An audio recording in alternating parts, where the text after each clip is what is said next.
En ce qui concerne les phytosanitaires en grande culture, les mesures actuelles ont été modifiées. Cela concerne le non-recours aux produits phytosanitaires et le non-recours aux herbicides.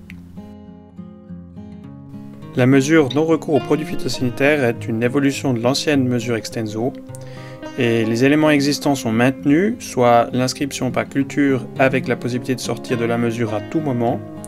Les herbicides restent autorisés, mais l'application de fongicides, de régulateurs et d'insecticides est interdite. De plus, le bion, qui est un stimulateur des défenses des plantes, est également interdit. La mesure s'étend par contre à de nouvelles cultures, notamment la pomme de terre, pour laquelle il est bien entendu possible d'appliquer tous les fongicides homologués, et la lutte contre les dorifores est possible avec le Bacillus thuringis, le Novodor SC. La mesure est applicable pour les céréales, y compris les céréales en ligne de semis espacées, le lin, le tournesol, les pois, la févrole, le lupin et métailles de céréales plus légumineuses, avec une contribution à 400 francs hectare.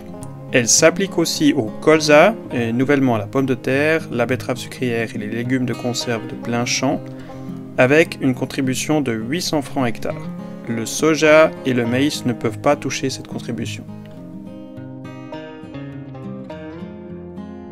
L'autre mesure concernant les phytosanitaires est la mesure du non-recours aux herbicides qui est légèrement modifiée par rapport à la mesure existante. Notamment, en plus du traitement en bande sur maximum 50% de la surface, le plante par plante est autorisé.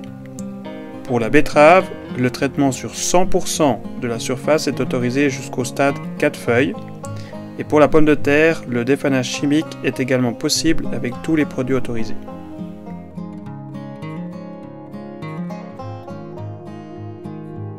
Il y a par contre deux changements importants.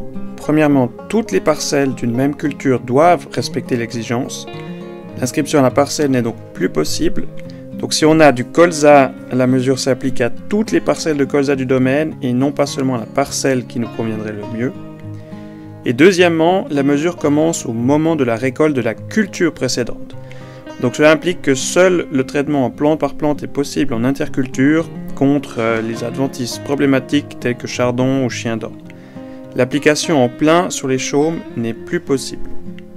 La contribution est de 600 francs pour le colza et la pomme de terre et de 250 francs par hectare pour les autres cultures, betteraves y compris.